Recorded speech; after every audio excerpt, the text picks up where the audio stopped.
ICC टी20 पुरुष विश्वकप cricket आइतबारदेखि सुरु हुँदैछ। भारत र श्रीलङ्कामा संयुक्त रूपमा आयोजना हुने यस विश्वकपको पहिलो खेलमा नेपालले विश्वविजेता इङ्ल्यान्डसँग भिड्ने भएको छ। यो खेल नेपालको लागि मात्र प्रतियोगिता नभएर सपनाको यात्रा पनि रहेको छ। नेपालले इङ्ल्यान्डसँग प्रतिस्पर्धा गर्दै तेस्रो पटक टी20 विश्वकपको यात्रा सुरु गर्दैछ।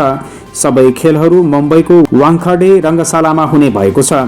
नेपाली क्रिकेट प्रेमीहरूको आँखामा यो क्षण लामो समयदेखि प्रतीक्षामा रहेको छ। नेपालले पहिलो पटक सन् 2014मा बङ्गलादेशमा विश्वकप खेलेको थियो। त्यसपछि 10 वर्षसम्म अवसरको प्रतीक्षामा रहेको थियो।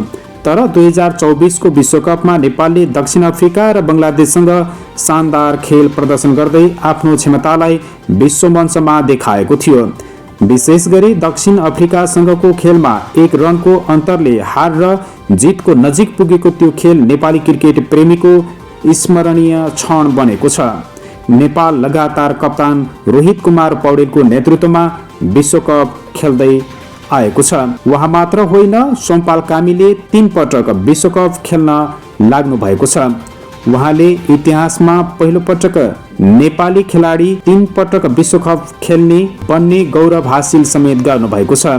यी खेलाडीहरूको कठिन मेहनत र लगावले नेपाल क्रिकेटलाई विश्व मानचित्रमा स्थापित गरिरहेको छ। यस विश्वकपमा नेपाल समूह C मा परेको छ। समूहमा नेपालसँगै 2 पटकको विजेता वेस्ट इन्डिज, 1 पटकको विजेता इङ्ल्यान्ड, स्कटल्यान्ड र इटाली रहेका छन्।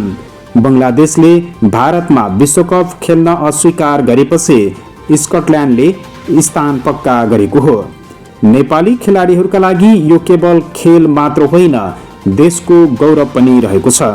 प्रत्येक बल, प्रत्येक रन, प्रत्येक विकेटमा हजारौं नेपालीको भावना जोडिएको छ, जसले गर्दा आइतबारको खेल नेपाली क्रिकेटका लागि मात्र नभएर सम्पूर्ण नेपालीको लागि उत्सवको दिन बन्ने निश्चित रहेको छ।